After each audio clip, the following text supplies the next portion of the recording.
और अगली खबर, इजरायली एयरफोर्स के अटैक से ईरान के इस्फहान में जबरदस्त धमाका। आईडीएफ के सटीक हमलों से पूरा शहर दहला।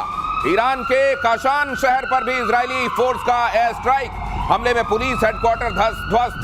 तो ये देखिए आप, वो तमाम जगहें जिन पर ईरान का असल में एस्टेब्लिशमेंट हुआ करता है, वो एक एक करके आपको खंडहर होती हुई दिखाई दे रही हैं। हालांकि ईरान का दावा तो ये भी है कि हमारे नागरिक ठिकानों को निशाना बनाया जा रहा है। इजराइल ये कह रहा है कि असल में काम तो आप ये कर रहे हैं और हमारे ऊपर तोहमत लगा रहे हैं। लेकिन यहाँ देखिए, ईरान में कहीं आग दिखाई दे रही है, कहीं धुआं, कहीं खंडहर, स्मशान सा होता जा रहा है पूरा का पूरा ईरान। इन खबरों का मायना, इन खबरों के मतलब समझने हैं अगर आपको, तो आइए चलते हैं मेजर गौरव आर्य के पास। और एयर मार्शल पी के श्रीवास्तव हमारे साथ इस चर्चा में जुड़ रहे हैं। ये तो तबाही और ज्यादा तबाही यही चल रहा है ईरान में। बिल्कुल आप ठीक कह रहे हैं दिनेश। जिस लेवल पे अब इजराइल और ईरान की लड़ाई पहुंच गई, और जो बातें डोनाल्ड ट्रंप ने बोली हैं, डोनाल्ड ट्रंप ने यह बोला है कि अब डील नहीं होगी, डील का वक्त चला गया, now we want total surrender. एक जमाना था कि जब दुनिया कहती थी ईरान से कि साहब बातचीत कर लेते हैं, मोल भाव कर लेते हैं, आप थोड़ा सा पीछे हटो, हम थोड़ा सा पीछे हटते हैं, चलो बीच का पाथ निकालते हैं। ईरान ने मना कर दिया। आज की तारीख में नेतन्याहू ने मन बना दिया है कि इसको गाजा बना देगा तेहरान को, और वो कर भी रहा है। जो आप कह रहे हैं कि 60 हवाई जहाज किसी देश की राजधानी के ऊपर कैसे उड़ सकते हैं, हाउ इज इट पॉसिबल? इसका मतलब आपका एयर डिफेंस का सिस्टम उसने पूरा का पूरा ध्वस्त कर दिया है, ये चकनाचूर कर दिया है। अब इन लोगों के पास और कोई चारा नहीं है, ऊपर से मौत बरसेगी, ये बात तय है। और जो सर बता रहे थे ना, वो पेनिट्रेटर, वो जीबीयू सर जो आपने बताया था 57 जीबीयू 57 के बारे में सर ने बताया था, उसमें यह सलाहियत है कि 200 फुट नीचे जमीन पे जाके फटता है। पहले वो ड्रिलिंग मशीन की तरह ड्रिल करता है, फिर वो जाएगा, फिर नीचे चाहे न्यूक्लियर हो चाहे खमेनेई हो, दोनों को ढूंढता है वो। दिनेश, एक और बात है, अगर आपको याद रखना है, गजब बॉम्ब है, अंदर जाकर फटता है जीबीयू। और ये सत्ताधीशों को एक बात और है, ये कारनामा इजराइल पहली बार नहीं कर रहा है। इसने ऑप ओपरा के नाम से बगदाद में 1981 में ऐसे ही F-16 जाके मारा था, उनका जो न्यूक्लियर प्लांट था। उसके बाद 2006 या 7 में सर ये सीरिया में मारा था। सर इतिहास आपसे जानेंगे, आज तो ये वर्तमान में बता दीजिए कि इनका बाबर 373 और S-300 कहीं कुछ तो करते दिखाई देना चाहिए। कैसे करेगा? उन्होंने तो सारे मार दिए, आप सुन नहीं रहे हैं, 100 से ज्यादा लॉन्चर्स मार दिए। ये कह रहे हैं कि अक्टूबर में ही पिछले साल निपटा दिया था 2024 में। ये बात सही है कि अभी अभी इनको ढेर किया है ये ड्रोन से? कुछ तब ढेर किए थे, कुछ नीचे तो सेना है, नीचे अच्छा, जो उनकी जो मोसाद की यूनिट्स भी चल रही है साथ साथ। तो मतलब इनके आसमान में अभी ये चाहें तो ये परिंदे को भी नहीं मार सकते। मैंने आपको बताया उसका वर्चस्व ये है कि आप रिफ्यूलिंग कर रहे हैं। ये तो मतलब ये तो कंपनी बाग में टहलने जैसा हो गया कि आराम से गए और टहलते हुए आप चाय पी रहे हैं। ये वो वाली बात है। अगर एयर टू एयर मतलब एयर में अगर रिफ्यूलिंग हो रही है, तो आप ये समझ लीजिए कि कितने निश्चिंत हैं वो फाइटर जेट से ऊपर रिफ्यूल कर रहे हैं। ईरान के पश्चिमी बॉर्डर से फौज पीछे हटी। अगली खबर देखिए, इजराइल के लगातार हमलों से डरी ईरानी फौज, पश्चिमी बॉर्डर छोड़कर मध्य ईरान की तरफ भागी फौज। लेकिन इस्फहान तक भी अगर हमले हो रहे हैं तो फिर ये कहां तक भागेंगे? मुझको लगता है अगर वहां तक इजराइल की पहुंच है तो वो इतना भाग के भी कहां जाओगे? देखिए, जहां भागने का उनका मन था, जिस देश ने इनको वादा करा था कि 80 भी मुसलमान थे, तो मुसलमान उसने अपना बॉर्डर बंद कर दिया भाई। हाँ, बॉर्डर बंद कर दिया उसने बॉर्डर बंद कर दिया। और वो कह रहा है कि जबानी तुम्हें कुछ भी चाहिए, अगर तुम्हें ट्विटर पे, इंस्टाग्राम पे, फेसबुक पे कोई भी मदद चाहिए तो तुम बताओ। इंस्टाग्राम पे जो मदद चाहिए हम तुम्हारे साथ हैं, लेकिन जमीनी मदद हम तुम्हारी नहीं कर पाएंगे। इन लोगों ने अपना बॉर्डर कर दिया है बंद, सील पैक हो गया है ईरान और पाकिस्तान का बॉर्डर। अब बेचारे भाग के जाएंगे, कहां जाएंगे? ये मिडिल ईस्ट का नक्शा थोड़ा समझने की कोशिश करते हैं, खासतौर से ईरान। अब ये ईरान यहां दिखाई दे रहा है, ये इराक यहां दिखाई दे रहा है, और यहां पर ये इजराइल दिखाई दे रहा है, ये सीरिया के बाद। बिल्कुल, ये ऊपर टर्की है इस तरफ। ये ईरान में यहां पे जो हमले हो रहे हैं, मतलब ये क्या अब इस तरफ भाग रहे हैं, और यहां पाकिस्तान से ये तवक्को है कि गेट खोल दो। ये देखिए, ये जो इलाका है, इस इलाके को कहते हैं सिस्तान बलोचिस्तान। अच्छा, ये सिस्तान बलोचिस्तान है, ये पाकिस्तान वाला बलोचिस्तान है, ठीक है, तो पाकिस्तान में है, और इधर भी अफगानिस्तान में। ये पूरा यहां पे जहां पे ये है पूरा, ये पूरा इलाका भाइयों ने ब्लॉक कर दिया कि तुम इधर मत आना, तुम इधर आना मत, इधर कोई जाएगा नहीं, क्योंकि अफगानिस्तान है। ठीक है, यहां पे सुन्नी मेजोरिटी है, शियाओं के साथ क्या करेंगे आप भली भांति परिचित हैं। यहां पे इराक है, इराक का वैसी बेड़ा गर्क हो रखा है, राइट। बहुत मुश्किल है। एक उनको उम्मीद थी पाकिस्तान से, पाकिस्तान ने इन्होंने पीठ पे खंजर उतारा। लेकिन वो पाकिस्तान वाले कह रहे हैं कि भाई साहब अगर यहां हमने कर दिया, हमको अपना पूरा फौज का ज्यादातर हिस्सा यहां डिप्लॉय करना पड़ेगा। इधर वाले में क्या होगा फिर, तहरीक तालिबान पाकिस्तान उसके लिए फ्री फॉर ऑल हो जाएगा। और वहां मोदी जी कह रहे हैं कि ऑपरेशन सिंदूर खत्म नहीं हुआ। हाँ ये भी सैंडविच कहते हैं इसको। हाँ, और नहीं, दूसरी बात और, बेंजामिन नेतन्याहू ने कई साल पहले कहा था कि ईरान के पास और पाकिस्तान के पास न्यूक्लियर नहीं होना चाहिए। तो अब इस बात से पाकिस्तान में हड़बड़ी मची हुई है कि ईरान का तो जो हो रहा है वो हो रहा है, हमारा अगला नंबर है क्या? अब ये देखिए जज्बे वाली कौम है। मैं इनके टेलीविजन प्रोग्राम देख रहा हूं पिछले 4-5 दिन से, और पाकिस्तान में इतना खौफ है, इतना खौफ है। कहता है एक बात करता है अखंड भारत की, एक बात करता है ग्रेटर इजराइल की। तो कहता फिर खान साहब आप बताइए क्या चल रहा है? कह रहा अरे भाई बीच में हमें ना निपटा दें ये दोनों मिलके, क्योंकि इनके बॉर्डर मिल जाएंगे। फिर ये बातें चल रही हैं। मारा जा रहा है ईरान को और थप्पड़ जो है ना वो उधर जाकर पाकिस्तान तक को लग रहा है। अब ये देखिए क्यों होता है। आपको मालूम है अगर एक कमरे में परीक्षार्थी बैठे हुए हैं और अचानक फ्लाइंग स्क्वाड आ जाए और नकल चेक करने लगे कौन कौन लेकर आए, वो जो कोने में बैठा होता है ना अंदर लेकर, वो भी खर्रा लेकर फड़फड़ा रहा होता है कि न जाने यहां ना आ जाए। यही हो रहा है पाकिस्तान के साथ। ईरान में बड़े पैमाने पर internet blackout, social media platform इस्तेमाल करने पर पाबंदी। ईरानी सरकार ने अपने नागरिकों को चेताया व्हाट्सएप टेलीग्राम का इस्तेमाल न करें, किसी भी लोकेशन बेस्ड ऐप का इस्तेमाल ना करें। इजरायली टारगेट किलिंग के बाद अलर्ट जारी, इजरायली ऐप्स के जरिए ट्रैक कर रहा है ईरान, कह रहा है। अब ये इनको हर जगह भूत नजर आ रहा है। हाँ। यहां भी भूत वहां भी भूत। अगर ये कर भी रहे हो तो इतने सारे कमांडर मारे जाने के बाद खामेनेई कह रहे हैं कि वो हो सकता है मॉस्को रवाना हो गए हो, कहीं किनारे से निकल लिए हैं। इस तरह की स्थिति में आपको व्हाट्सएप तो डर लग रहा है। दिनेश आप ये कह रहे थे ना ट्विटर पे सपोर्ट करेंगे, व्हाट्सएप पे सपोर्ट करेंगे, वो भी बंद हो गया।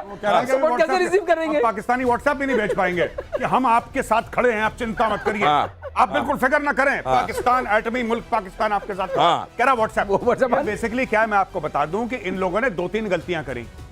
सबसे पहले सीनियर कमांडर्स को एक लोकेशन छोड़िए, इनको एक गाड़ी में भी ट्रैवल नहीं करना चाहिए। ये भाई 5-5, 6-6 बिल्कुल जैसे अंगूर का गुच्छा होता है, अंगूर के गुच्छे की तरह ये लोग लटक रहे थे एक कमरे में। अब अंगूर का गुच्छा आप दिनेश भाई देखोगे आपके मुंह में पानी आएगा। बिल्कुल इजराइल के मुंह में पानी आ गया। इजराइल ने वहीं पे बम मारा जहां पे अंगूर का गुच्छा था। एक साथ 5-5, 6-6 निपटे इनके। तो ये चीज हो गई। अब इनको डर लग रहा है कि व्हाट्सएप टेलीग्राम, अरे भाई चिड़िया चुग गई खेत, तुम्हारा जो खेल होना था वो खेल हो चुका है। अब व्हाट्सएप, अब एक बात बताइए, कोई बेचारा सब्जी बेचने वाला तेहरान में वो व्हाट्सएप चलाएगा, इजराइल उसकी लोकेशन जान के क्या करेगा? ये तो आपके जो सरकार वाले, और ये खुद ट्वीट कर रहा है खामेनेई। मैंने अपनी ट्वीट में मैंने उसको बोला था कि सर ऐसा है कि आप कोई भी इलेक्ट्रॉनिक डिवाइस ऐसी अपने साथ लेकर मत चलना, और अगर किसी ने आपको कोई मोबाइल फोन गिफ्ट करा है ना कुछ दिन पहले, तो आप सबसे पहले उसको ठिकाने लगाओ, क्योंकि यहूदी ढूंढ रहे हैं आपको। ये Jews are looking for you। घड़ी घड़ी मोरा दिल धड़के, हाय धड़के क्यों धड़के, घड़ी गिफ्ट की गई थी मुनीर की तरफ से। कहीं घड़ी फोन ये सब गिफ्ट में लेकर आप इसलिए तो शिकार नहीं बन रहे हैं। ट्रंप का दावा, खामेनेई कहां, अमेरिका को पता है फिलहाल खामेनेई को नहीं मारेंगे। We know but for the time being will not kill, ये कहा है ट्रंप ने। ईरान बगैर शर्त सरेंडर करे, हमारा धैर्य चुक गया तो फिर और ज्यादा खतरा हो जाएगा। अच्छा ये ट्रंप जो है, पर एक बात तो मुझको लगता है इजराइल ने इनको बयान देने के लिए रखा है क्या? नहीं, एक तो बयान देने का, ट्रंप ने बोला हम तुम्हें नहीं मारेंगे, फिलहाल के लिए नहीं मारेंगे। फिर कल पता लगेगा कि हो गया। फिर वही बात करेगा जो हम कल कह रहे थे कि मैं मजाक कर रहा था। हाँ मजाक। ठीक है, ये ट्रंप वैसा ही है, ये पलट जाएगा अपने बयान से। आज कह रहा है कि नहीं मारेंगे, नहीं मारेंगे, नहीं मारेंगे, और चुपचाप इजराइल को बोल रहा है कि अच्छा ये बड़ी मजे की बात आप कह रहे हैं। एक बात इससे जोड़ दूं, एक बात, ये पाकिस्तान में भी यही बात हो रही है कि भाई ईरान से तो ओमान में बात चल रही थी अमेरिका की, ओमान में बात चल रही थी, अगले दिन मार दिया। तो इधर का नाम नहीं ले रहे लेकिन यहाँ मार दे। अब ये बिल्कुल बात सही कह रहे हैं कि ट्रंप कह रहे हैं कि तुम सुरक्षित हो, इसका मतलब खामेनेई को और चिंता कर लेनी चाहिए। मैं क्या हेलमेट सही है, बैठ जाओ। तो यही डरने की पूरी बात है, कह रहा है कि पूरी बात है, क्योंकि ये जो ट्रंप है ये बोलता कुछ है, कहता कुछ है, सोचता कुछ है, और तीनों चीजों में कोई रिलेशन नहीं है इसके। इसकी जबान, इसका दिमाग, इसका दिल, इन तीनों का तार नहीं है, बीच में कटे हुए हैं तार इसके। ये दिल में कुछ महसूस करता है, दिमाग से कुछ सोचता है, बोलता कुछ है, सुनता कुछ है। इसने बोल दिया, ये कह रहा है कि भाई साहब आप चिंता मत करो। इसके पसीने निकल गए होंगे खामेनेई के अभी, ये भाई के पसीने निकल गए होंगे कि अब तो ट्रंप ने बोल दिया चिंता मत करो, अब चिंता का विषय है भाई, अब चिंता का विषय है। अगली खबर देखिए, ईरान के सुप्रीम लीडर खामेनेई की अमेरिका को धमकी। अमेरिका ने हमला किया तो गंभीर अंजाम भुगतने होंगे, हम किसी भी सूरत में सरेंडर नहीं करेंगे। खामेनेई ने कहा सैन्य हस्तक्षेप अमेरिका के लिए विनाशकारी होगा। खामेनेई ने कहा अगली खबर भी देख लीजिए, ईरान के सुप्रीम लीडर को लेकर बड़ा दावा, खामेनेई ईरान छोड़कर मॉस्को निकल लिए। सोशल मीडिया पर किया जा रहा है ये बड़ा दावा और उसके सबूत के तौर पर एक तस्वीर भी रखी जा रही है जो मैं आपके सामने रखूंगा। लेकिन क्या खामेनेई के लिए ईरान में बंकर खत्म हो गए हैं? ये तस्वीर रखी गई है, देखिए। ये पीके श्रीवास्तव सर, आप इसको समझाइए जरा। UAE 129 ये कहा जा रहा है कि भाई साहब ये ईरान में, बाकी देखिए पूरा एयर स्पेस कहीं कुछ नहीं दिख रहा है, ये निकल प्लेन जा रहा है, ये निकल लिया मॉस्को की तरफ से, ये निकल लिया। हाँ तो ये निकल लिया इसलिए क्योंकि वो खमनेई चले गए, उन्होंने समझ लिया कि ये जो ट्रंप है ये विश्वसनीय नहीं है, कह रहा कि आप सुरक्षित। ऐसे ही ट्रंप ने कहा कि हमको लोकेशन पता है लेकिन हम कुछ नहीं करेंगे, वैसे उन्होंने लोकेशन बदल दी। दिनेश ये पूछिए गया क्यों मॉस्को? क्योंकि अभी पुतिन ने इनको हैप्पी बर्थडे कहा है ट्रंप को। अच्छा, तो उसका ख्याल रखते हुए उसने कहा मॉस्को ही सुरक्षित जगह है। और बंकर की आप बात कर रहे हैं, किस बंकर में घुसेंगे जब बंकर 200 फीट नीचे 300 फीट नीचे वाला बंकर सुरक्षित नहीं है? तो कौन सा बंकर सुरक्षित? तो फिर अगर बंकर सुरक्षित नहीं है, उधर मॉस्को जा रहे हैं और उधर ट्रंप कह के आए कि G8 से रशिया को नहीं निकालना चाहिए था, उधर पता चला पुतिन ने फोन करके बोला कि हाँ खामेनेई जी हमारे पास सुरक्षित हैं। ये इससे कौन? पूरी सुरक्षा है, पूरी सुरक्षा है, बिल्कुल। सुरक्षा में कोई कमी नहीं है।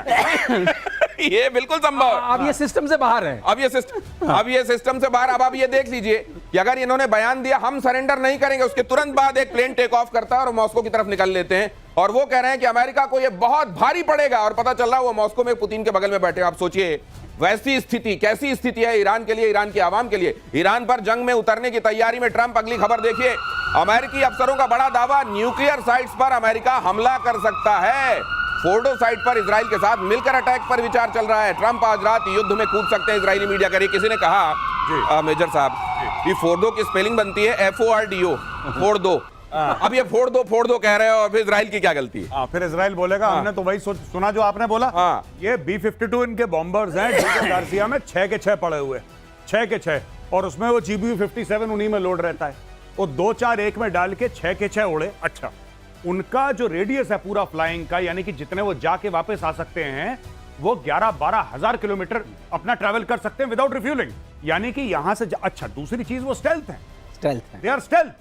तो आप स्टेल्थ की वैसे जरूरत नहीं है इस वक्त। ईरान का जो बेड़ा गर्क हो रखा है ईरान का, उस स्टेल्थ की कोई जरूरत नहीं है। आप एक बस को भेजेंगे, बस का भी नहीं उनको पता लग रहा, ये तो खैर स्टेल्थ है। तो वो जाएगा डीगो गार्सिया से और जाएगा और वहां पे पूरे बम गिरा के वापस आ सकता है with in a matter of few hours. और दिनेश खास बात यह है कि अगर 200 फीट तक गया, एक के ऊपर दूसरा जा सकता है। हाँ, तो 200-400 हो गया फिर। तो 400। तो ये बचने वाली जगह नहीं है, इसमें कोई शक नहीं है कि ये पता चल गया है ये जहाज उसी लिए है। हर चीज का एक इंडिकेशन होता है ना। तो बंकर भी सुरक्षित नहीं है और फोड़ दो है ही है। इसीलिए क्या खामेनेई साहब मॉस्को चले गए? अगर ये बात सच है तो हम इसकी जवाबदारी नहीं ले रहे हैं, ये दावा किया जा रहा है। इजराइल ने अमेरिका से मांगा बंकर बस्टर बम। ये लीजिए, कुछ दिनों में ये मांग और लेता है कि उनको पता चल जाए ये बंकर बस्टर बॉम्ब मांगा जो ऑलरेडी पहुंच चुका है। हाँ, जो पहले ही इनके पास हो सकता है कि अच्छा भाई फिर से दे दो, क्योंकि ये मांगना, ये खबर बनना, ये लोगों तक पहुंचना, इसका भी महत्व है। ईरान के परमाणु सेंटर को नेस्त नाबूद करने का प्लान, GBU-57A/B, यही बता रहे थे। अभी देखिए, सबसे बड़ा नॉन एटॉमिक बॉम्ब पहले गड्ढा खोदता है और अंदर जाके फूटता है और 90-100 फीट गड्ढा खोद देता है एक बार में। क्या सरलीकरण है, क्या सरलीकरण है। अमेरिका ने अभी तक इस बॉम्ब को इजराइल को देने को लेकर कोई फैसला नहीं किया। अगर यह बॉम्ब इजराइल के हाथ पड़ गया तो इससे ईरान में तबाही मच सकती है। ऐसी भी आशंका है कि अगर इजराइल ने इस बॉम्ब से परमाणु प्रतिष्ठानों को निशाना बना दिया तो ईरान में न्यूक्लियर रेडिएशन फैल जाएगा, तेरा तुझको अर्पण हो जाएगा, जो आम लोगों के लिए घातक हो सकता है। अब ये जो बना के बैठे हुए हैं अपने घर में, ये गए और एक आध फोड़ फाड़ दिया इन्होंने और रेडिएशन लीक हो गया, तो फिर ईरान तो पीढ़ियों तक रहने लायक नहीं रहेगा। नहीं, बिल्कुल। लेकिन ये देखिए, मैं आपको बात बताता हूं सीरियसली कि ये कभी ना कभी तो इनको करना है। इसमें 100% कुछ नहीं होता दिनेश भाई, इसमें 100% कुछ भी नहीं है कि आप ऐसा करेंगे तो यही होगा। रेडिएशन लीक होगा। अगर वहां पे इतने सालों से न्यूक्लियर का काम चलता चला आ रहा है और आप ये GBU-57 मारेंगे उसके अंदर, तो कुछ ना कुछ तो फैलावा होगा, रायता तो फैलेगा। अब रायते को कंट्रोल करना है, आपको कंटेन करना है रायते को। अब वो बोरॉन से करो या जिससे करो, जो करो। नहीं, उसमें एक छोटी सी बात है। अगर ऐसा मारा हुआ जो रायता फैलेगा तो वो उतना नहीं होगा, क्योंकि इसमें 3 तरह की रेज निकलती हैं। थोड़ा सीरियस मामला alpha beta gamma. Alpha beta gamma, ठीक है। तो अल्फा वाली तो ज्यादा कुछ तंग नहीं करती है, बीटा वाली स्किन के नीचे जाती है, बर्न करती है। जो गामा है सबसे खतरनाक है।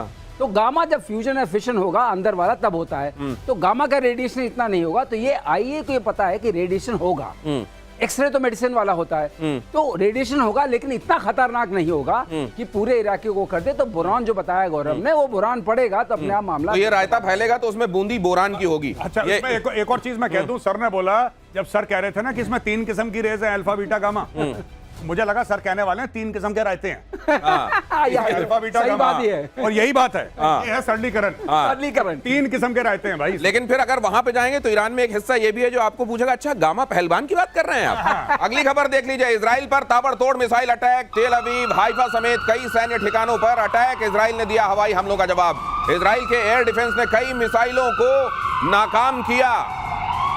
सवाल यह भी है कि अमेरिका ने जब ये कहा कि हमने पूरा हवाई नियंत्रण स्थापित कर लिया है, तो ट्रंप को तो आदत है साथ में अपने उसकी जोड़ दे, हाँ, तो उन्होंने जोड़ दिया कि हमारा एयर डिफेंस क्या गजब का काम कर रहा है वहां पर, उनके आयरन डोम के साथ मिलकर, उनके एरो के साथ मिलकर, देखिए हमने क्या गजब का काम किया है। साथ में उन्होंने अपना हथियार बेच दिया भाई साहब उसी ट्वीट में। वो ट्रंप हर समय बेचेगा। और ये जो आप देख रहे हैं टेलीविजन स्क्रीन पे जो तबाही है, आई थिंक ये इजराइल की इमेजेस हैं जी। या तो टेल अवीव हो या जेरूसलम हो, कोई और जगह हो इजराइल की। ये इजराइल ने फैसला करा है कि हमें एक बार नुकसान होगा, और ये वो समय है जब वो हमें नुकसान होगा और भारी नुकसान होगा, और एक बार अपने इतिहास में पूरा कि ये हमें नुकसान दर्ज करवाना है। क्योंकि इसके बाद देखिए, आपने हमास खत्म कर दिया, आपने हिजबुल्लाह खत्म कर दिया, मैं इजराइल की बात कर रहा हूं। आप जिस दिन ईरान के इस शैतानी रजीम को, खमेनेई की शैतानी रजीम को आप खत्म कर देंगे, उसके बाद आपके लिए कोई भी खतरा नहीं है। Then you can live in peace, क्योंकि इजिप्ट के साथ इनका पीस है, जॉर्डन के साथ इनका पीस है, इनका सबके साथ पीस है। प्रॉब्लम सिर्फ इनके लिए ईरान है। अब ये पड़े, अच्छा ये फायर करेंगे, वहां पे बिल्डिंगें टूटेंगी, लोग मरेंगे, और ये सब इजराइल ने एक्सेप्ट कर लिया। ये एक्सेप्टेड इट। ये इतना एट्रिशन होगा, ये नुकसान हमको होगा, ये कॉस्ट बेनिफिट एनालिसिस पहले कर लिया गया है। उसके बाद ये देखिए, दोनों तरफ आप देखिए, इजराइल ईरान वॉर में जो चल रहा है, दोनों तरफ तस्वीरें मैं आपको दिखा रहा हूं। इजराइल में निश्चित रूप से नुकसान वहां की, और सुनिए और देखिए ना तस्वीरों को।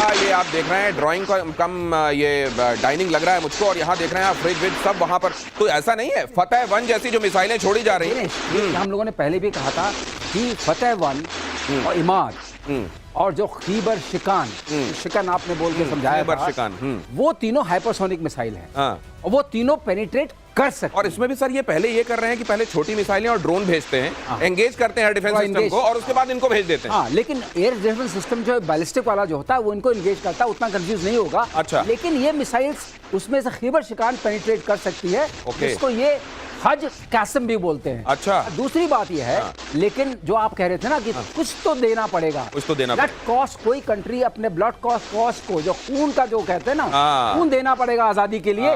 वो हमारे, उन्होंने भी नारा लगाया था, तुम मुझे खून दो मैं तुम्हें आजादी दूंगा। बिल्कुल, वही वाली बात है ये वही वाली बात है। और वो कहते हैं, हमारे मध्य प्रदेश में कहते हैं, और आप जानते होंगे इसको, कि घड़ी भर की वेदना सब दिन का आराम। तो कुछ दिनों तक ये सहा जा रहा है, लेकिन इजराइल जानता है कि आगे अगर वो ये कर ले गया तो फिर क्या इंतजार कर रहा है। ईरान ने हाइपरसोनिक फतेह मिसाइलों से किया हमला, ज्यादातर फतेह को भेदने में नाकाम आयरन डोम। तो ईरान ने इजराइल पर फतेह हाइपरसोनिक मिसाइलों से हमला कर इजरायली एयर डिफेंस को भेजने का दावा किया है। इस्लामिक रेवोल्यूशनरी गार्ड्स कॉर्प्स ने इस ऑपरेशन को टर्निंग पॉइंट बताया है। ये तो खैर चल रहा है, लेकिन मैं एक बात और जानना चाह रहा था मेजर गौरव आर्य। ईरान के डिप्लोमेट्स कह रहे हैं कि हमको तवक्को थी कि भारत ईरान पर हो रहे हमलों की निंदा करेगा। नहीं, अगर चलिए मैं कह रहा हूं कि हमने निंदा कर दी, हम स्टूडियो में बैठ के आज हम तीनों मिलकर निंदा कर, ठीक है, हमने निंदा कर दी, बहुत बुरा हुआ, तुम्हारे साथ नहीं होना चाहिए था। इजराइल बहुत अच्छे से होगा क्या? इससे जो GBU 57 है वो क्या हमने निंदा करी, ये इज निंदा ऑल्सो एयर डिफेंस है कि हमने यहां से निंदा करी, निंदा वाली हमारी मिसाइल गई, निंदा हमने कड़ी निंदा कर दी, ऐसी निंदा वाली हमारी मिसाइल गई और उसने GBU 57 को हवा में उड़ा दिया। क्या बच्चों वाली बात कर रहे हैं? इसमें निंदा विंदा से कुछ नहीं होने वाला भैया। ये जो तुम्हारे साथ हो रहा है ये तुम्हारे पाप हैं। तुमने हमास पैदा करा, तुमने हिजबुल्लाह को दूध पिलाया सांप को, और तुमने बोला कि जाओ इजरायलियों को काटो। और इनको एक बात पता है कि ईरान इज दी रेजिम। मैं लोगों की बात नहीं कर रहा, ईरान अच्छे लोग हैं ईरान के, लेकिन जो रेजिम है that is the head of the snake. इसलिए हो रहा है। भारत निंदा कर लो, कल पार्लियामेंट में निंदा कर। बिल्कुल सही बात है, निंदा और वहां सॉलिडेरिटी। चीन जैसी सॉलिडेरिटी चाहिए क्या? हम तुम्हारे साथ हैं, ये जो हो रहा है बहुत बुरा हो रहा है, ये मुंह चला दिया, ये तुम्हारे साथ खड़े हुए लोग हैं। अगली खबर देखिए, ईरान में चीन के कार्गो विमान उतरने का दावा। लगता है धीरे से उसने बताने की कोशिश की है कि सिर्फ मुंह नहीं चला रहे हैं, कुछ कर भी रहे हैं भाई। देखिए जरा, फ्लाइट रेडार 24 के डेटा से किया गया दावा, 14 जून को एक कार्गो विमान चीन से ईरान पहुंचा था। सर ये जरा देखिए, ये CLX 9877 ये यहां दिखा रहा है, और ये बताया गया है कि ये चीन की तरफ से चुपचाप निकला था कहीं और जाने के लिए, और चुपके से तेहरान में उतर लिया। मतलब आपको शक है इस जहाज में कुछ न कुछ तो है। तो किस लिए गया होगा ये? अब चीन भेज रहा है। दवा आई जब हम मर गए। हाँ। इस दवा का कोई काम नहीं है, जो दवा इसके अंदर होगी उससे कुछ नहीं होने वाला है। बहुत देर कर दी हुजूर आते आते, बहुत देर कर दी हुजूर आते आते। तो ये अच्छा, ये मेरे ख्याल से इन्होंने भेजा भी इसलिए होगा कि अब इस्तेमाल तो होगा नहीं, भेज दो वापस भी आ जाएगा, कहने को भी हो जाएगा भेजा था। It is an export version. हाँ, एक्सपोर्ट वर्जन वाला, एक्सपोर्ट वर्जन हाँ, है ये हमने अगर इसका वर्जन है भाई, हाँ, इसकी कोई गारंटी नहीं है। अगर धोखे से इस्तेमाल कर लिया और वो चला नहीं, तो ये ध्यान रखना एक्सपोर्ट वर्जन है, ये चाइना के ऊपर कोई ब्लेम गेम नहीं हो। वैसे दिनेश एक बात बता दूं, अगर इसके अंदर वो एक्सपोर्ट वर्जन उन्होंने भेजा है तो इनके पास वो सिस्टम नहीं जो चला सके। हाँ। ऐसा नहीं कि आपने भेजा और मैंने चलाया, हाँ, तो ये नहीं हो पाता है।